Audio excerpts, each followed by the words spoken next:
Hi అండి, welcome to Padma channel. ఈరోజు మనం ముల్లంగి కర్రీ చేసుకున్నామండి. ముందుగా ముల్లంగి కర్రీకి కావాల్సిన పదార్థాలు: ముల్లంగి, 2 ఎండుమిర్చి, 2 పచ్చిమిర్చి, 2 టమాటా, 2 ఆనియన్, ధనియాల పౌడర్, పసుపు, కారం, ఉప్పు. ఇవేనండి మనకు కావాల్సిన పదార్థాలు. ఇప్పుడు ముందుగా ముల్లంగిని చెక్కు తీసుకొని పైన ఏమన్నా బ్లాక్గా అట్లా ఉంటే నీట్గా చెక్కు తీసుకోండి. బాగా శుభ్రంగా వాష్ చేసి ఇలా మీకు ఏ షేప్లో కావాలంటే ఆ షేప్లో కట్ చేసుకోండి. రౌండ్గానైనా చేసుకోవచ్చు, చిన్న చిన్నగానైనా చేసుకోవచ్చు, మీ ఇష్టం, ఎలాగైనా కట్ చేసుకోండి.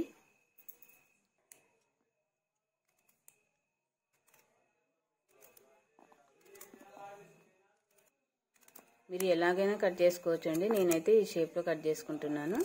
చూడ్డానికి అన్నీ ఒకే మాదిరి ఉంటాయి, కలర్ఫుల్గా ఉంటుంది కర్రీ అనేసి.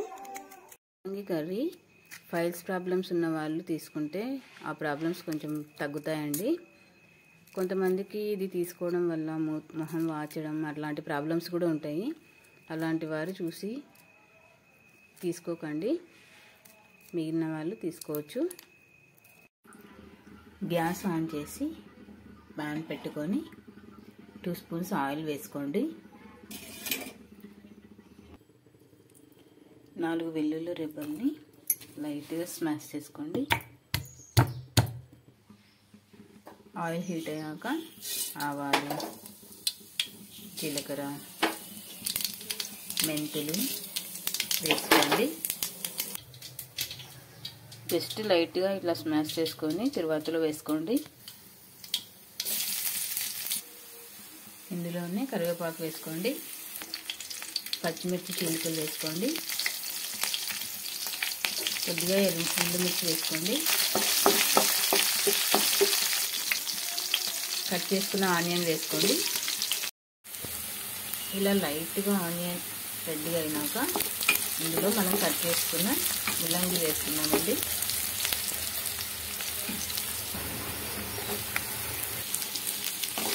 ఇవి వేసి బాగా కలుపుకోండి. ఈ ముల్లంగితో చేసిన పదార్థాలు తినడం వల్ల జీర్ణశక్తి పెరుగుతుందండి. కడుపులో మంట, తలనొప్పి, దగ్గు తగ్గుతాయండి అవి. ఇందులో మనం కొద్దిగా పసుపు వేసుకుందాం.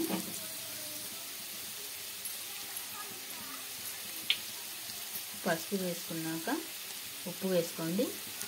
1 చెంచా వేసుకోండి. ఇప్పుడు ఇది కలుపుకోండి. ఈ ముల్లంగి వల్ల కిడ్నీ ప్రాబ్లమ్స్ కూడా రావండి.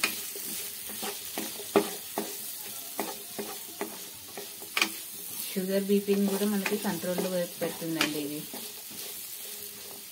దీనివల్ల మనకి చాలా ఆరోగ్యం బాగుంటుందండి. మూత పెట్టేసి మగ్గించుకోండి. ఇలా మూత తీసి దీన్ని కలుపుకోండి.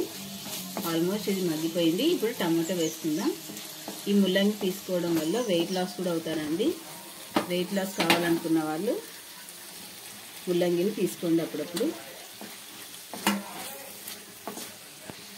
ఇలా టమాటా వేసి కలుపుకొని ఒక 2-3 మినిట్స్ మగ్గించుకోండి. ఈ ముల్లంగి తినడం వల్ల మలబద్ధకం, పొట్ట ఉబ్బరం కూడా తగ్గుతాయండి.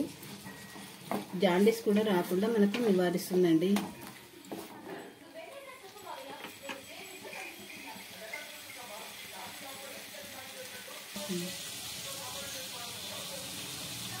ఒక స్పూన్ కారం వేసుకోండి. కారం వేసి కొద్దిగా వాటర్ యాడ్ చేసి కలుపుకోండి.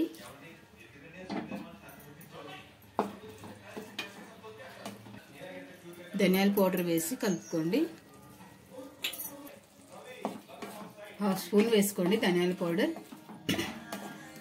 ఇది మగ్గిన తర్వాత ఆఫ్ చేసుకోవడమే.